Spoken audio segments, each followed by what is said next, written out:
Hello hello hello. Hello hello.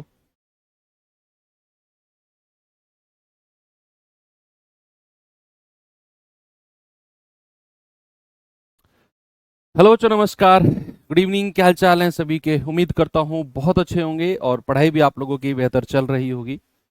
तो चलिए भाई, आज हम लोग अपना ज्योमेट्री चैप्टर और पार्ट 2 करने वाले हैं।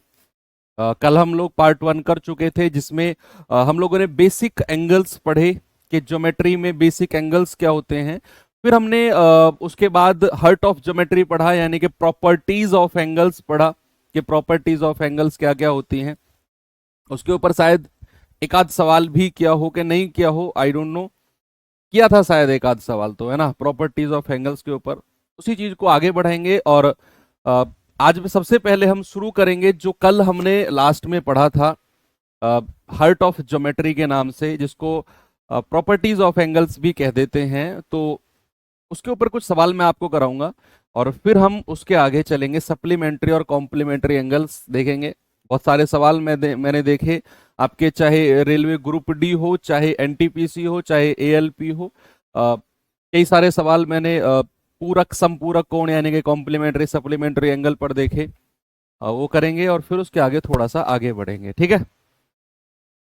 तो चलिए, अभी चलेगी ये क्लास। कल भी, आज क्या है आपका बृहस्पतिवार, कल शुक्रवार है, तो हो सकता है कि कल आपका ये चैप्टर मैं एंड कर दूं, है ना। तो सैटरडे को अपना एक नया टॉपिक उठा लेंगे, अगर पॉसिबल हुआ तो सैटरडे को देख लेंगे आपका जो सांख्यिकी है, मीन मॉड मीडियन वाला जो पार्ट है उसे। और अगर जरूरत पड़ी तो संडे में भी क्लास लगा लेंगे, है ना।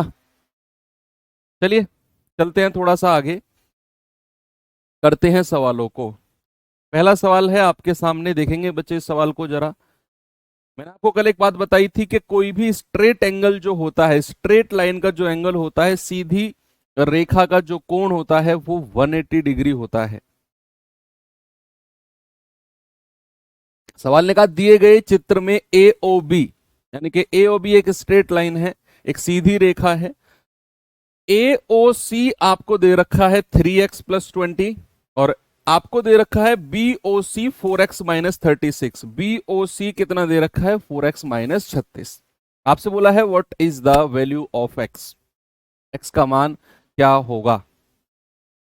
आपको पता है कि अगर मैं इस कंप्लीट एंगल की बात करूं, इस कंप्लीट एंगल की बात करता हूं, तो ये कंप्लीट एंगल कितना होगा? 180 डिग्री होगा। तो क्या प्यारे भाई, मैं ये कह सकता हूं कि इन दोनों को जुड़ के 180 के बराबर करना होगा? इन दोनों को ऐड करके क्या मैं कह सकता हूं कि 3x + 20 +4x - 36 बराबर 180 डिग्री? यस। तो यहां से 4 और 3 7x, -36 + 20 यानी कि -16 बराबर 180। और यहां से हम कहेंगे 7x = 196। और x कितना आ जाएगा भाई? 16 उधर जाकर जुड़ जाएगा ना, तो ये आएगा 196/7। 7 दूनी 14, 7 × 8 = 56। x का ही मान उसने पूछा था, और वो आ जाएगा हमारा कितना? 28, यानी कि 28 डिग्री। किसी भी स्ट्रेट लाइन का जो एंगल होता है वो 180 डिग्री होता है, बस इतना आपने ध्यान रखना है। चलिए थोड़ा सा आगे चलते हैं, इस सवाल को देखिए जरा।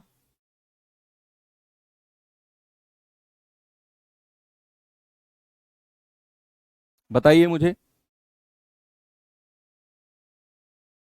सवाल कह रहा है कि एक्स वाई और जेड समांतर रेखाएं हैं, यानी कि पैरेलल लाइन है। ये मैं अलग अलग यहां भी बना देता हूं, ये एक्स है, ये वाई है, और ये जेड है।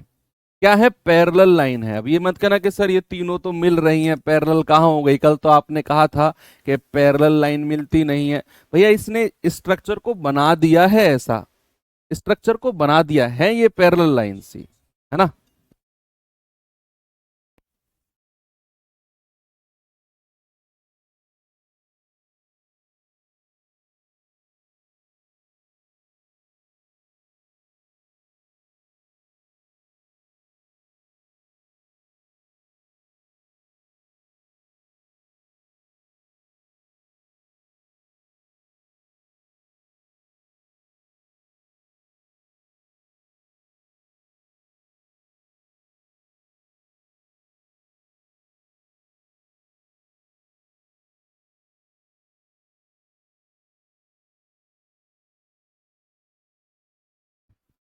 तो इसका मतलब ये मत समझना बच्चे कि ये तीनों पॉइंट यहां पर मिल रहे हैं तो ये स्ट्रेट लाइन यानी कि समांतर रेखा ही नहीं है, ऐसा नहीं है, ये उसने बना दिया है ऐसा डायग्राम, है ना। तो तीनों लाइन स्ट्रेट है, उसने बोला भी है साफ साफ, उसने कहा टी ये एक्स लाइन नाम दे देते हैं, ये वाई और ये जेड। अब उसने कहा है कि टी एक ना ट्रांसवर्सल लाइन है, एक तिर्यक रेखा है।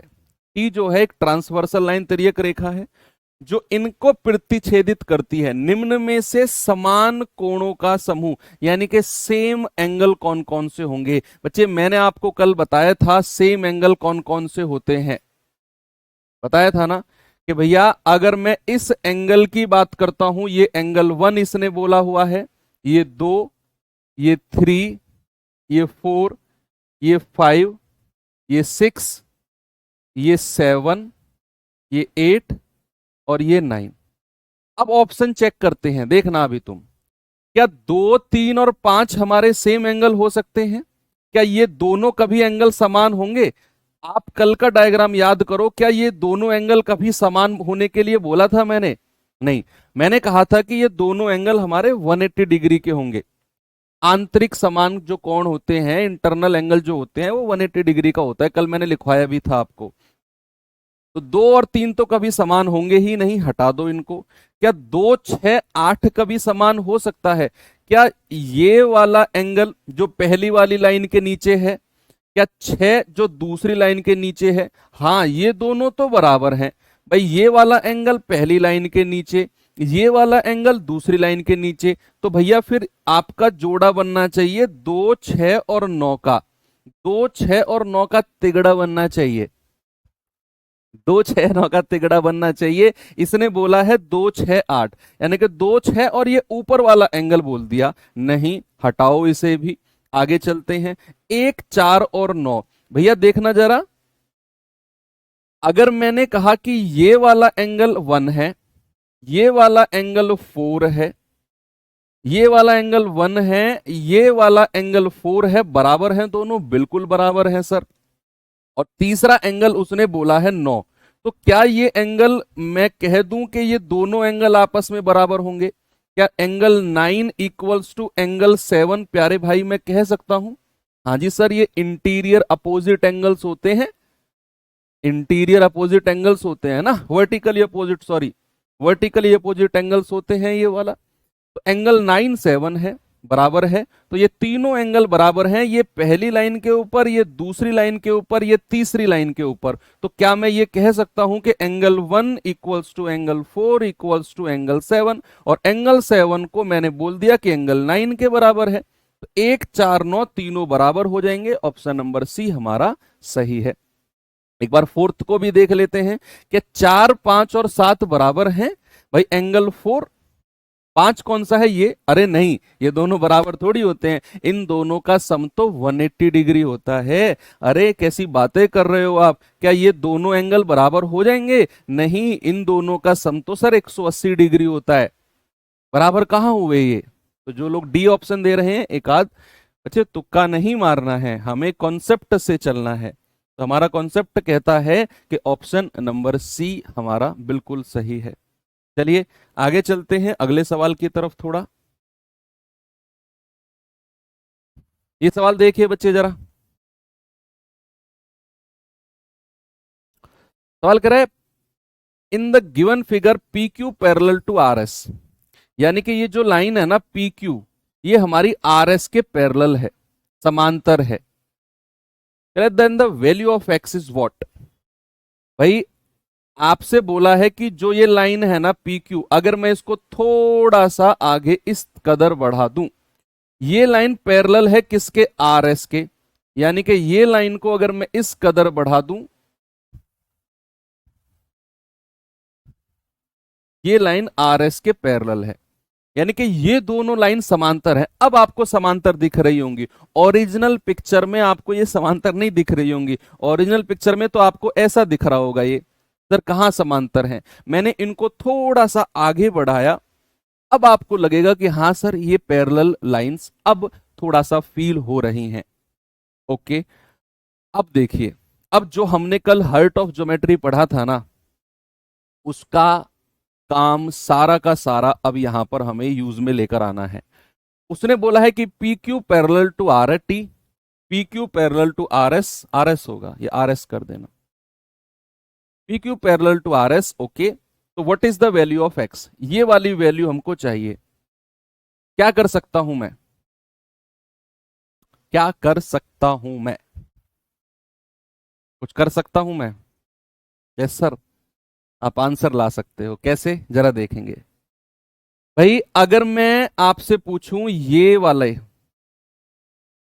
इस वाले एंगल की बात करता हूं, ये कितना है 114, ये कितना हो जाएगा 180 में से 114 माइनस कर दो, 180 माइनस 114 कितना हो जाएगा 60 और 6 66, ये एंगल हमको मिल गया कितना 66 डिग्री।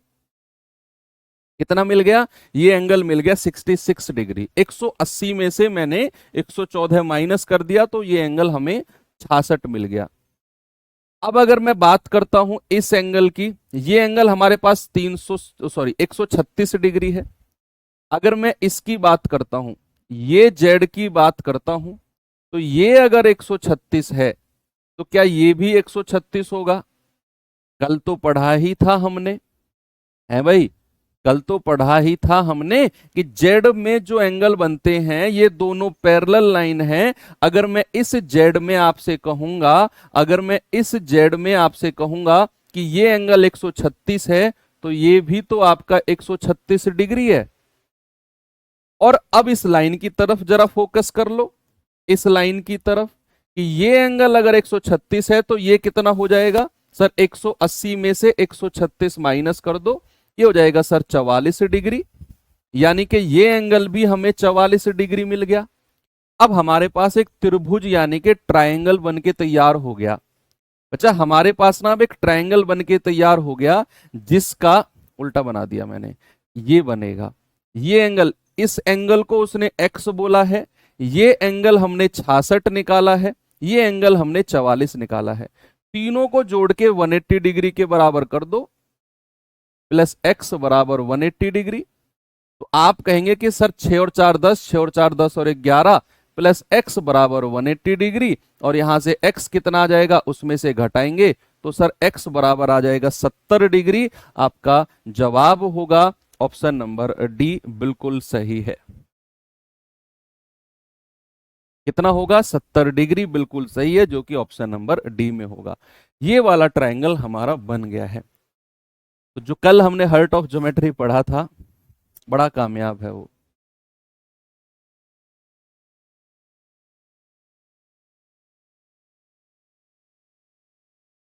चलिए एक त्रिभुज की एक प्रॉपर्टी आपको मैं और लिखवा देता हूं, एक त्रिभुज की प्रॉपर्टी और लिखवा देता हूं। देखो मैंने आपको एक चीज तो लिखवाई थी कि कोई भी त्रिभुज है उसके तीनों एंगल्स का जो सम होता है 180 डिग्री होता है कि नहीं? यस।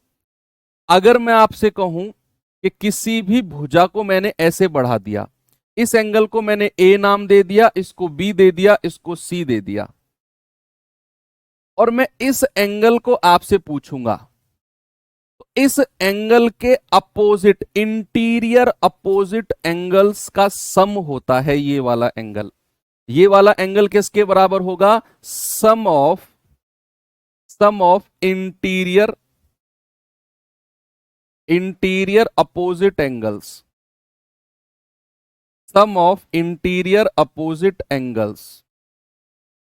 ठीक है भैया, तो यहां आप जरा देख पा रहे होंगे कि ये एंगल अगर है, इसका इंटीरियर एंगल ये है और इसके अपोजिट एंगल कौन से हैं? ए और बी। तो इस एंगल का मान होगा ए प्लस बी। इस एंगल की बात अगर मैं करूंगा तो ये होगा ए प्लस बी, यानी कि ये एंगल अगर मुझे फाइंड आउट करना है तो इसका अपोजिट एंगल, सॉरी इसका इंटीरियर एंगल हो गया सी, और उसका अपोजिट एंगल ए और बी है, दोनों का सम कर दो, ये वाला एंगल हमें मिल जाएगा। जरूरी नहीं यही एंगल, मान लो अब किसी की भी मैं बात करता हूं, मान लो इसको मैंने ए बोला, इसको मैंने बी बोला, इसको मैंने सी बोला, मैं इस लाइन को बढ़ा देता हूं, इस लाइन को आगे बढ़ा दिया, और मैंने ये एंगल आपसे पूछ लिया, तो आप कहेंगे सर अपोजिट एंगल बी और सी है, तो बी प्लस सी क्या हो जाएगा? बी प्लस, यानी कि इंटीरियर अपोजिट एंगल्स के बराबर होता है बाह्य कोण जो होता है। चलिए आते हैं अपने सवाल नंबर 16 की तरफ और देखते हैं इस सवाल में क्या होगा। सवाल है, दिए गए चित्र में ओ एफ आर किसके बराबर है। ओ एफ आर यानी कि ओ एफ आर, ये वाला एंगल आपसे पूछा है। ओ एफ आर किसके बराबर है अगर P Q parallel to R T, यानी कि ये लाइन जो है ये इसके पैरेलल दे रखी है। ये हालांकि दिखने में लग नहीं रही है, लेकिन हाँ ये लाइन इसके पैरेलल बोला है तो फिर हमें मानना पड़ेगा। और कह रखा है R F equal to R Q, R F जो होगा आर क्यू के बराबर है। ये दोनों लाइन बराबर हैं। यहां से हम एक बात समझ गए, हमने आइसोसेलेस ट्रायंगल पढ़ा था, बताया था मैंने कल आपको। अगर इसने आर एफ को आर क्यू के बराबर बोला, यानी कि ये दो लाइन हमारी इक्वल है, तो क्या प्यारे भाई ये वाला एंगल जो होगा वो इस एंगल के बराबर होगा कि नहीं। क्या ये दोनों एंगल्स बराबर हो जाएंगे। भैया ये दोनों भुजा बराबर हैं तो इनके एंगल्स भी बराबर हैं। ये बात भी सही है सर। अब मैं ड्रॉ कर रहा हूं किसको, मैं ड्रॉ कर रहा हूं क्यू और पी, और यहां मैं ड्रॉ कर रहा हूं टी और आर को, जिसके बारे में उसने बोला है। उसने बोला है कि P Q parallel to R T, ये दोनों लाइन पैरेलल हैं। ठीक है, चलो इतनी बात भी क्लियर है। अगर मैंने ये दो लाइन बनाई और ये लाइन मैं खींच के कह दूं कि ये एंगल हमें 60 दिया हुआ है, ये एंगल हमको 60 दिया हुआ है, ओके। अगर ये एंगल हमारे पास 60 है तो क्या मैं कह सकता हूं कि ये एंगल भी 60 होगा। भाई कोई पैरेलल लाइन है पी क्यू और आर टी, मैंने एक ट्रांसवर्सल लाइन खींच दी, तो ये एंगल जो होगा इस एंगल के बराबर होगा कि नहीं। यानी कि बच्चा यहां जरा देखिए कि अगर ये एंगल हमारा 60 है तो ये पूरा एंगल कितना होगा, ये पूरा एंगल भी तो 60 होगा, क्योंकि ये लाइन इसके समांतर है, ये एक ट्रांसवर्सल लाइन है, ये एंगल इसके बराबर होगा जैसा मैंने आपको यहां दिखाया। थोड़ा सा देखने का अंतर है, थोड़ा सा देखने का अंतर है ना। तो ये एंगल अगर पूरा 60 है, ये 35 है, तो थीटा कितना हो जाएगा। आप कहेंगे सर थीटा हो जाएगा आपका 60 माइनस 35 यानी कि 25 डिग्री, और ये 25 है तो ये भी 25 हो गया, है ना भाई, दोनों एंगल बराबर है। अब ये हमारी स्ट्रेट लाइन है, इस लाइन का ये एंगल हमें मिल गया, तो ये एंगल कितना हो जाएगा 180 माइनस 25, कितना हो जाएगा 180 माइनस 25। क्या मैं कह सकता हूं कि ये 155 डिग्री होगा।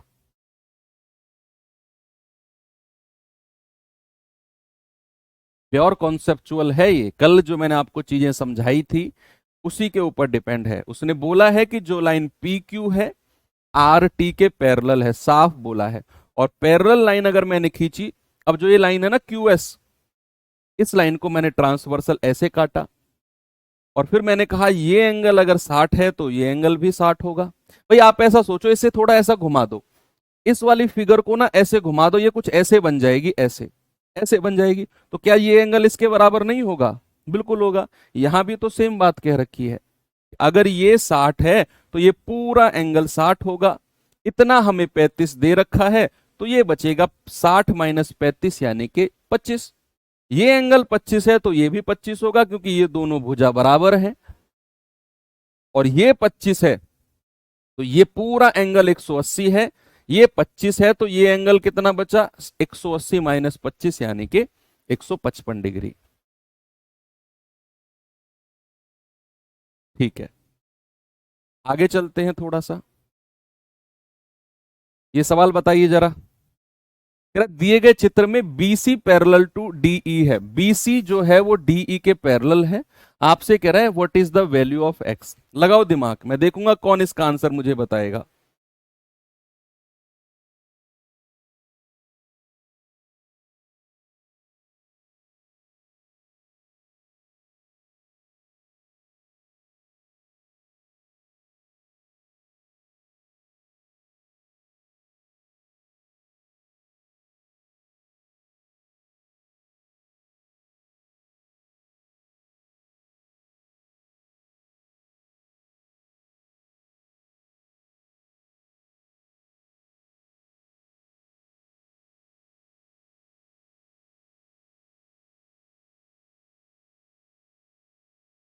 चलो इसे भी देखते हैं भाई जरा।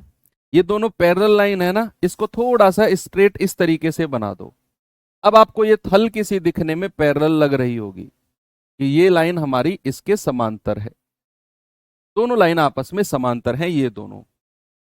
अब हमसे x का मान पूछा है, क्या कर सकते हैं हम जानते हैं कि ये लाइन अगर पैरेलल इन दोनों को मैं खींच रहा हूं और ये वाली लाइन को मैं ये खींच रहा हूं, ये अगर 38 है तो भैया ये भी 38 होगा, तो ये अगर 38 है तो ये भी 38 होगा, 38 होगा। होगा कि नहीं? बहुत आसान है, ये तो कुछ भी नहीं है सवाल। अब मैं केवल इस ट्रायंगल को बना रहा हूं, केवल इस ट्रायंगल को।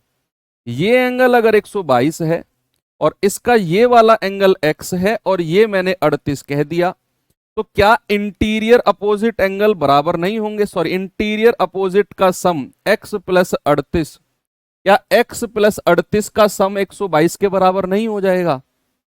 बिल्कुल होगा सर। अभी तो सिखाया आपने प्रॉपर्टी कि ये 122 है, ये x है, ये 38 है, क्योंकि ये 38 है तो ये भी 38 होगा। पैरेलल लाइन पे आ रहे हैं दोनों एंगल, तो यहां से आप x का मान कह सकते हो कि सर 122 माइनस 38। 12 में से 8 गए 4, 11 में से 3 गए 8, यानी कि सर 84 डिग्री होगा। ऑप्शन नंबर ए हमारा सही जवाब है। ठीक है, चलो ये सवाल देखिए।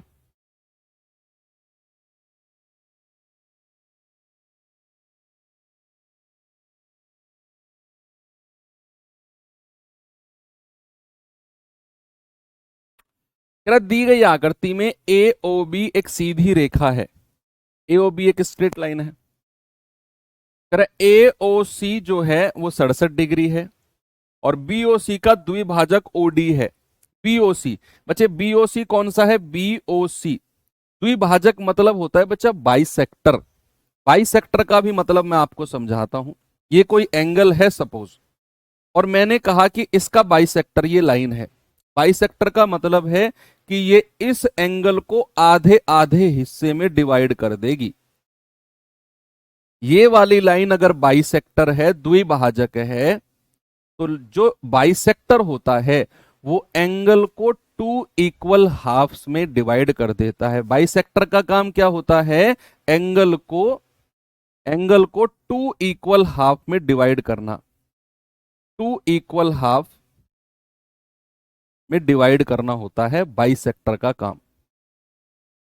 तो अगर अगर यहां पर उसने बोला है कि ओडी बाइसेक्टर है, बीओसी का बाइसेक्टर ओडी है, बीओसी का बाइसेक्टर ओडी है, यानी कि ये एंगल और ये एंगल दोनों बराबर होंगे। बाइसेक्टर का काम होता है एंगल को दो बराबर हिस्सों में बांटना। तो भैया इसने दो बराबर हिस्सों में बांट दिया। क्या अब मैं इन तीनों को 180 के बराबर कह सकता हूं? क्या मैं ये कह सकता हूं कि 67 प्लस थीटा बराबर 180? यस। तो 2 थीटा बराबर कितना होगा? 180 माइनस 67। 10 में से 7 गए 3, 17 में से 6 गए 11, तो यहां से थीटा कितना हो जाएगा? 113/2। तो 2 पंजे 10, 2 छिक्के 12, 2 पंजे 10, यानी कि 56.5 बिल्कुल सही जवाब हमारा हो जाएगा।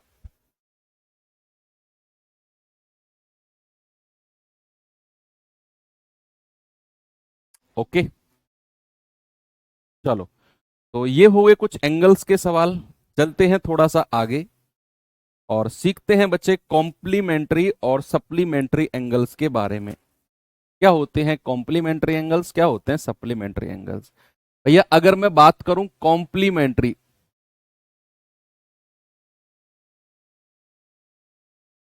कॉम्प्लीमेंट्री हिंदी में इनको बोला जाता है पूरक कोण, कॉम्प्लीमेंट्री एंगल। कॉम्प्लीमेंट्री एंगल्स पूरक कोण, यानी कि जब दो एंगल का योग theta one plus theta two बराबर अगर 90 डिग्री है, यानी कि दो एंगल्स का सम अगर 90 डिग्री है, then they are called complementary angles. अगर दो एंगल्स का सम 90 डिग्री हो रहा है तो हम उनको कहेंगे कि वो हमारे कॉम्प्लीमेंट्री यानी कि पूरक कोण हैं। बच्चे अगर मैं आपसे कहूं कि एक एंगल, मान लो एक एंगल मैंने कह दिया कि 30 डिग्री का है और मैंने कहा 30 डिग्री का कॉम्प्लीमेंट्री क्या होगा, 30 डिग्री का कॉम्प्लीमेंट्री क्या होगा, क्या आप मुझे बता सकते हो? 30 डिग्री का कॉम्प्लीमेंट्री एंगल क्या होगा? आप कहेंगे सर एक एंगल अगर 30 डिग्री है ना तो इसका कॉम्प्लीमेंट्री होगा 90 में से घटा दो इसे, सर इसका कॉम्प्लीमेंट्री 60 डिग्री हो जाएगा।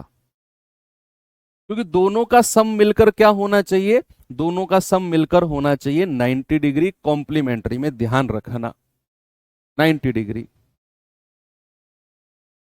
और अगर एक एंगल मैंने फॉर एग्जांपल बोला आपसे कि 30 डिग्री का है तो दूसरा एंगल क्या होगा, दूसरा एंगल हो जाएगा उसका 90 माइनस 30 डिग्री। या फिर अगर मैं इसको ऐसे बोल दूं कि एक एंगल अगर थीटा है, एक एंगल अगर थीटा है तो दूसरा एंगल कितना हो जाएगा, 90 डिग्री माइनस थीटा।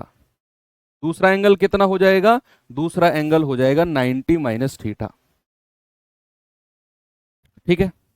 ऐसे ही थोड़ा सा अगर मैं आपको बताऊं सप्लीमेंट्री एंगल्स के बारे में,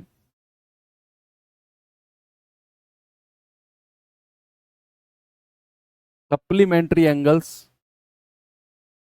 यानी कि समपूरक कोण, समपूरक कोण, समपूरक कोण। तो सप्लीमेंट्री एंगल्स क्या होते हैं बच्चे, जब दो एंगल्स का सम जुड़कर 180 डिग्री के बराबर हो जाए, दो एंगल्स का योग 180 डिग्री के बराबर हो जाए तो उनको कहेंगे समपूरक यानी कि सप्लीमेंट्री। और अगर दो एंगल्स का सम 90 डिग्री के बराबर हो जाए तो हम उनको कहेंगे कॉम्प्लीमेंट्री एंगल्स। अगर इसमें एक एंगल थीटा है तो दूसरा एंगल क्या हो जाएगा, 180 माइनस थीटा। एक एंगल बच्चा अगर इसमें थीटा है तो दूसरा एंगल क्या होगा, सर दूसरा एंगल होगा 180 माइनस थीटा। ओके,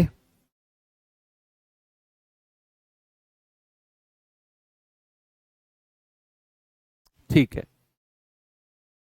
चलो कॉम्प्लीमेंट्री सप्लीमेंट्री पे कुछ क्वेश्चंस देख लेते हैं। पहले तो ये सवाल बता दो आप मुझे, छोटे छोटे सवाल हैं, दो तीन तो बहुत छोटे छोटे हैं, बताना जरा।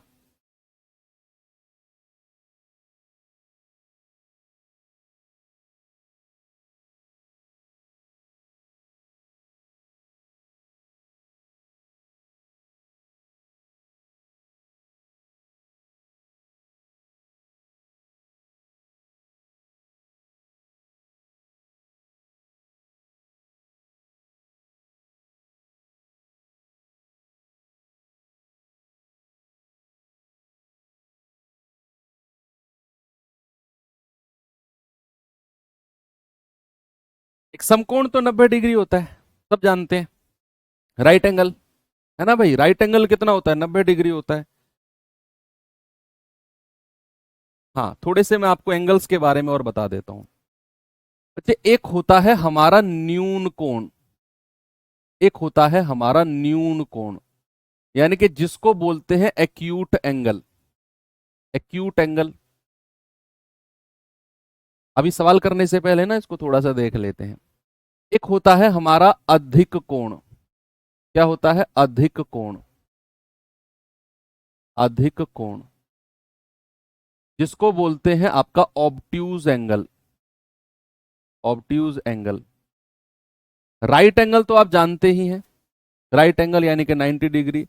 अगर मैं आपसे कह रहा हूं न्यून कोण यानी कि अगर थीटा लेस देन 90 डिग्री है बच्चे, किसी भी ट्राइंगल में ये बात डायरेक्ट पूछी जाएगी आपके आपसे एग्जाम में कि बताओ न्यून कोण की कंडीशन कौन सी है। अगर थीटा 90 से डिग्री है, 90 से कम है तो हमारा एंगल होगा न्यून कोण यानी कि एक्यूट एंगल। लेकिन अगर थीटा हमारा ग्रेटर देन 90 है यानी कि हमारा जो थीटा है वो 90 से तो बड़ा है लेकिन 180 से छोटा है, हमारा एंगल जो है वो 90 से बड़ा है लेकिन 180 से छोटा है, तो उसको बोलते हैं ऑब्ट्यूज एंगल यानी कि अधिक कोण। देखो ये वाला तो ट्रायंगल इस तरीके से बनता है, आपने देखा होगा इस तरह के ट्रायंगल में सारे एंगल्स 90 से छोटे होते हैं। इस वाले एंगल ऑब्ट्यूज एंगल का डायग्राम मैं थोड़ा सा आपको बता देता हूं, इस तरीके से होता है। यानी कि ये लाइन देखो, अगर मैं ऐसे कर दूं तो ये तो 90 डिग्री है, लेकिन अगर मैं इसको थोड़ा सा ऐसे झुका दूं, जैसे मैंने इसको झुकाया हुआ है थोड़ा सा ऐसे, तो ये एंगल होता है हमारा ऑब्ट्यूज एंगल। ये एंगल क्या होता है हमारा ऑब्ट्यूज एंगल यानी कि अधिक कोण, 90 से ज्यादा और 180 से कम। लेकिन बच्चे अगर मैं आपसे कहूं कि ये लाइन कुछ ऐसे है और ये मैंने ऐसे खींच दी, और ये वाला एंगल मैं आपसे पूछूं, ये वाला एंगल, ये वाला एंगल अगर मैं आपसे पूछूं, इसको कहते हैं रिफ्लेक्स एंगल। रिफ्लेक्स एंगल यानी कि जो एंगल हमारा 180 डिग्री से बड़ा होता है उसको कहते हैं हम रिफ्लेक्स एंगल।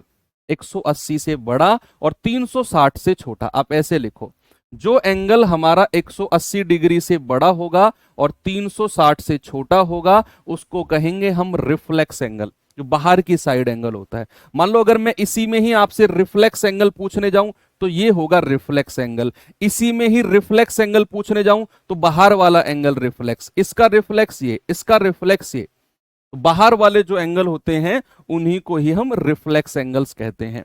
तो वो हमारे 180 से बड़े होते हैं और 360 से छोटे होते हैं। और जो एंगल 360 का होता है उसे कहते हैं संपूर्ण कोण यानी कि कंप्लीट एंगल।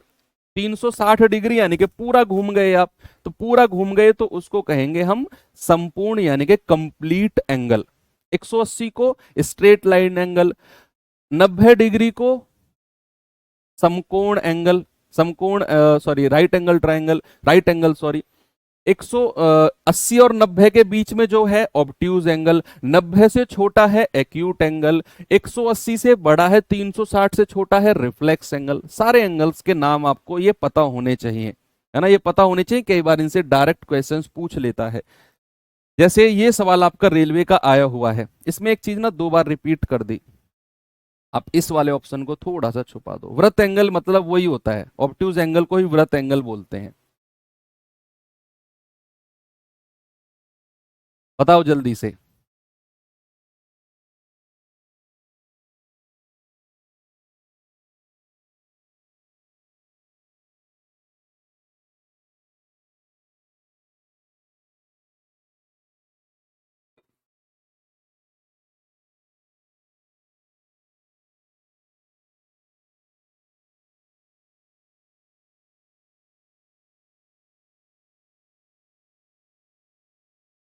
हिंदी में? क्या हिंदी में?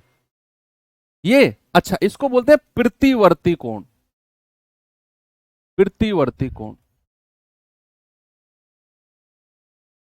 तो वो कह रहा है एक कोण जो 90 डिग्री से अधिक है लेकिन 180 से कम है उसको क्या कहते हैं सर? ऑब्ट्यूज एंगल कहते हैं। क्या कहते हैं? Obtuse angle. न्यून कोण क्या होता है?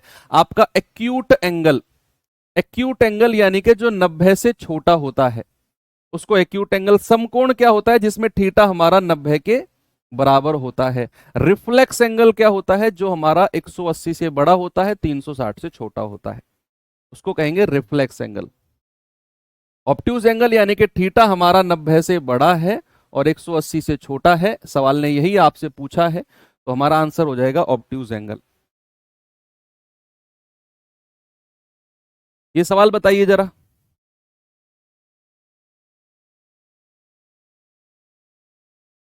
सवाल कह रहा है दो कोण पूरक, पूरक यानी कि कॉम्प्लीमेंट्री है, और उनके मापों का योग क्या होगा? कॉम्प्लीमेंट्री का मापों का योग होता है, दो कोण है कॉम्प्लीमेंट्री 90 डिग्री, 180 डिग्री किसका होता है? सप्लीमेंट्री का। किसका होता है बच्चे? सप्लीमेंट्री का। सप्लीमेंट्री का यानी कि जिसको बोलते हैं संपूरक। सारा ऑप्शन भी मैं आपको रिवाइज कराते हुए चल रहा हूं। 180 डिग्री संपूरक, 360 वाले को क्या कहते हैं? Complete angle. कंप्लीट एंगल यानी कि पूर्ण कोण। पूर्ण कोण। 100 डिग्री को क्या बोलेंगे? 100 डिग्री यानी कि आपका 90 से बड़ा है, 90 से बड़ा है तो इसको हम कह देंगे ऑब्ट्यूज एंगल। Obtuse angle. यानी कि अधिक कोण, अधिक कोण, ठीक है। सारे ऑप्शन आपको मैंने बता भी दिए।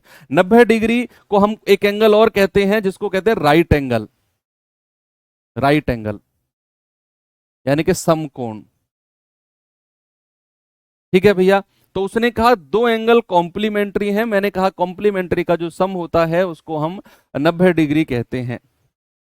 आगे चले, चलिए थोड़ा सा आगे चलते हैं।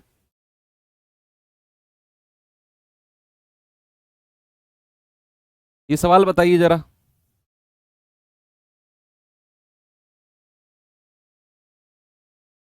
सवाल कह रहा है दो संपूरक कोण x माइनस एक्स प्लस 38 और 3x-58 है, दोनों में बड़ा कौन कौन सा है।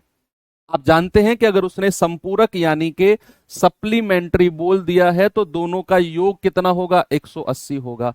x प्लस 38 प्लस 3x-58 बराबर कितना होना चाहिए भैया, 180 डिग्री होना चाहिए। 3 और 1 4x, और 38 में से 58 जाएगा, आएगा माइनस का 20 बराबर 180। तो यहां से हम कहेंगे कि 4x बराबर, ये 20 उधर जुड़ेगा तो 200 बना देगा, तो x कितना आएगा, 200/4। आप कह देंगे सर 4 पंजे 20 यानी कि x आ जाएगा 50, लेकिन आपसे x का मान नहीं पूछा, पूछ रहा है बड़ा एंगल कौन सा है।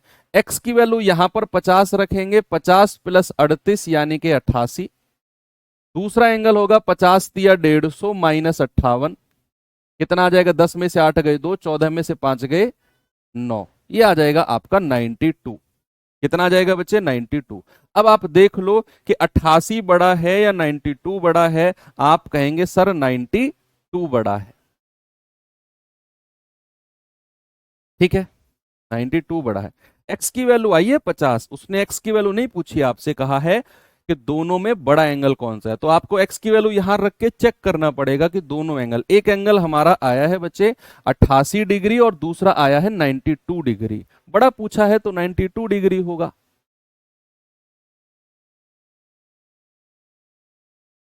ठीक है।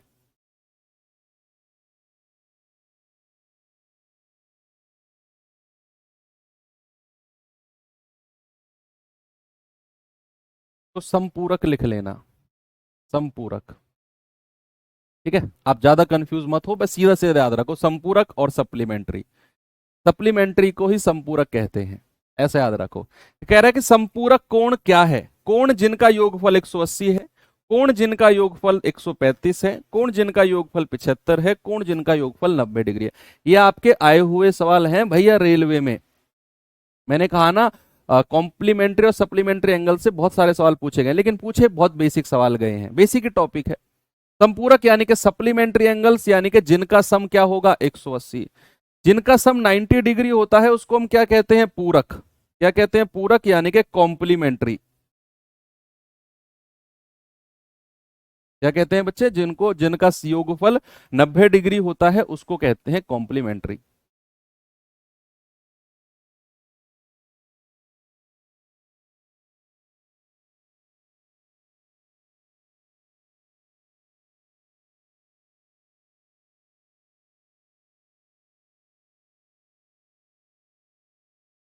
थोड़े से ना इंग्लिश में और हिंदी में थोड़ा सा, एक्चुअली जहां से मैंने आपके सवाल लिए है ना, एक ही लैंग्वेज में सवाल थे, का ट्रांसलेशन में थोड़ी सी प्रॉब्लम आई है। एनीवे आपको मैं धीरे धीरे दोनों में क्लियर कराता चलूंगा। कह रहा है कि 7x+5 और x+5 are complementary angles, find the value of x। 7x+5 x+5 पूरक कोण है तो x का मान क्या होगा, बताएंगे जल्दी सभी लोग क्या होगा इसका जवाब। भाई पूरक कोण है यानी कि यहां हमसे बोला है कि कॉम्प्लीमेंट्री एंगल्स यानी कि उनका सम कितना होना चाहिए, आप कहेंगे 90 डिग्री होना चाहिए सर। तो अगर मैं 7x+5 और x+5 को ऐड करता हूं तो ये 90 डिग्री मुझे मिलना चाहिए। 7 और 1 8x, 5 और 5 10 बराबर 90 डिग्री।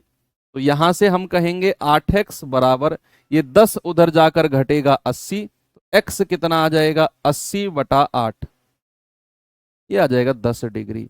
तो वही आपसे पूछा है x की वैल्यू क्या है बच्चे, आप कहेंगे कि सर x की वैल्यू जो है 10 डिग्री है। ठीक है,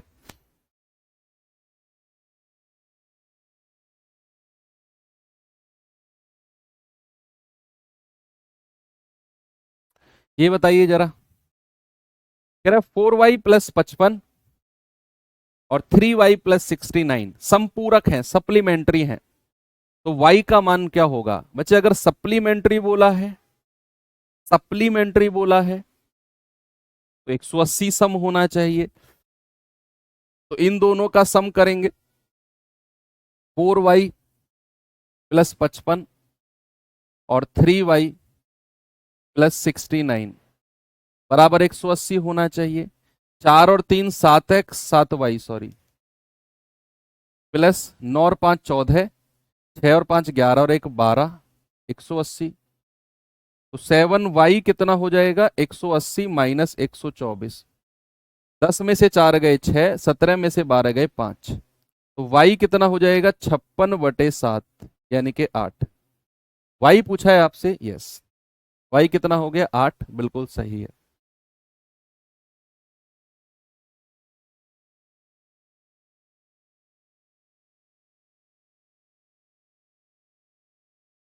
ठीक है भैया, बढ़े आगे। चलो, कुछ सवाल ऊपर भी हैं।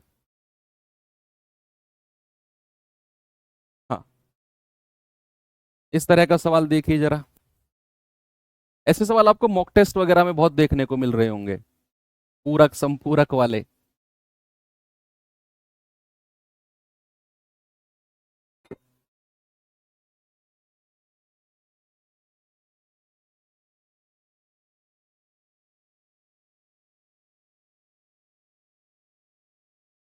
करें, किसी कोण का माप उसके संपूरक कोण का 4 गुना है,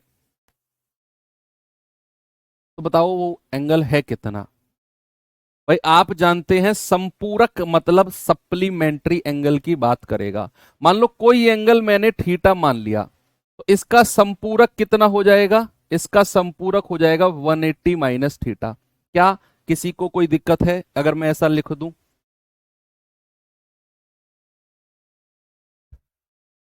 मैंने कहा किसी कोण का जो माप है उसके संपूरक से 4 गुना है।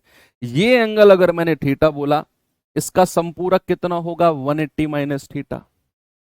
ओके, तो अगर मैंने आपसे बोला, या तो आप ऑप्शन से कर लो, यानी कि एंगल और दूसरे एंगल का जो रेशियो है ना, वो कितना होना चाहिए? 1:4 होना चाहिए, और दोनों का सम हमारा क्या होना चाहिए? 180 होना चाहिए, क्योंकि सप्लीमेंट्री की बात हो रही है। भाई अगर मैंने कहा कि ये एंगल 30 है, तो दूसरा एंगल क्या होगा? 4 गुना होगा, यानी कि 120, 3 चौके 12। इन दोनों का सम क्या 180 है? नहीं। ये एंगल अगर 36 है तो दूसरा इसका 4 गुना 144 डिग्री होना चाहिए। क्या इन दोनों का सम 180 है? यस, बिल्कुल है, यही मेरा आंसर हो जाएगा। सिंपल।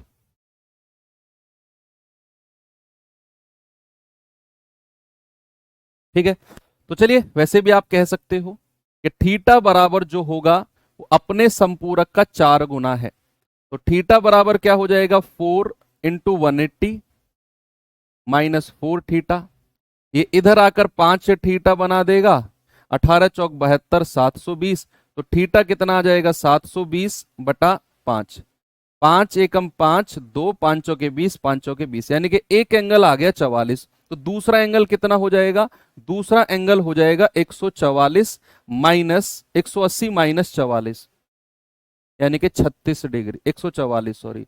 अब आपसे सवाल में देखो दोनों ऑप्शन दिए हुए हैं, 36 और 144। सुनना, हमारा आंसर 36 नहीं था उसमें, हमने सवाल को फिर से पढ़ना है। उसने कहा किसी एंगल का जो माप है ना, अपने संपूरक का 4 गुना है। अगर मैं आंसर लगाता हूं 36, तो जो इसका संपूरक होगा ना 144, इस 144 का 4 गुना 36 होना चाहिए।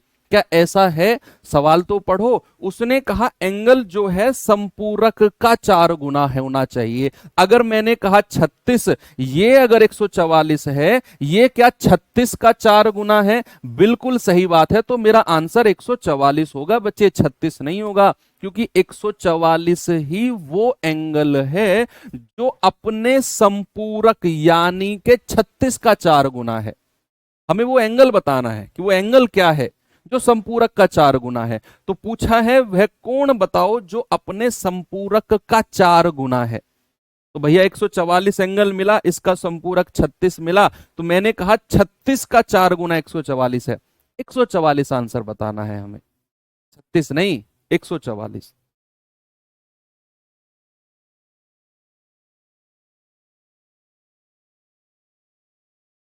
ये सवाल करिए।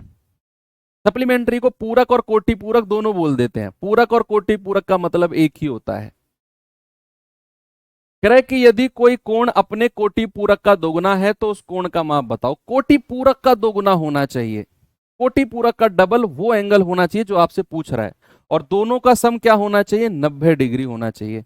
अगर मैं आपसे कहूं कि कोई एंगल थीटा है तो दूसरा कितना होगा? 90 माइनस थीटा। अब ये इसका क्या कह रहा है? डबल है। तो भैया यहां से मैं कहूंगा थीटा बराबर 180 माइनस 2 थीटा, इधर आकर प्लस होगा 3 थीटा बराबर कितना? 180। तो थीटा कितना हो जाएगा? 60। अगर थीटा 60 है तो दूसरा 90 माइनस थीटा कितना होगा? ये हो जाएगा 30 डिग्री। अब बताओ हमारा आंसर क्या होगा? क्या हम कहेंगे कि हमारा आंसर 30 डिग्री है? क्या हम कहेंगे कि हमारा आंसर 60 डिग्री है? क्या होगा? भैया उसने कहा कि कोई एंगल अपने कोटि पूरक का डबल है। अगर मैं कहता हूं कि मेरा आंसर 60 है तो ये 30 का डबल होना चाहिए। बिल्कुल है सर, 30 का डबल है तो मेरा आंसर 60 हो गया। लेकिन अगर मैं कहता हूं 30, तो वो 60 का डबल होना चाहिए, कोटि पूरक का डबल। तो क्या 60 का डबल 30 है? नहीं सर, 30 नहीं होगा, 30 नहीं होगा। हमारा आंसर हो जाएगा ये।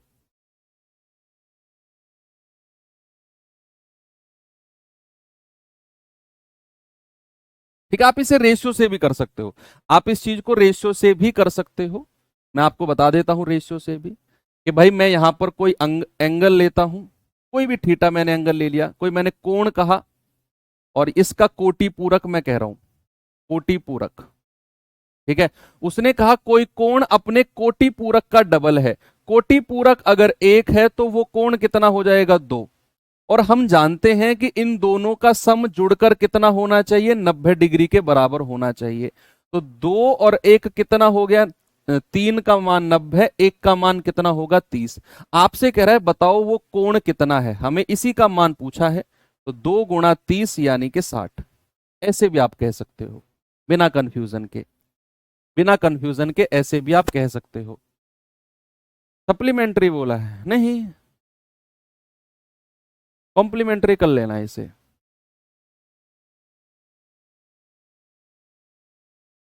सप्लीमेंट्री से फिर आपका कोई आंसर मिलेगा नहीं आपको, है ना। सप्लीमेंट्री से आपको आंसर मिलेगा नहीं। मैंने कहा ना कुछ थोड़ा सा मिस्टेक हुआ है आपके ट्रांसलेशन में।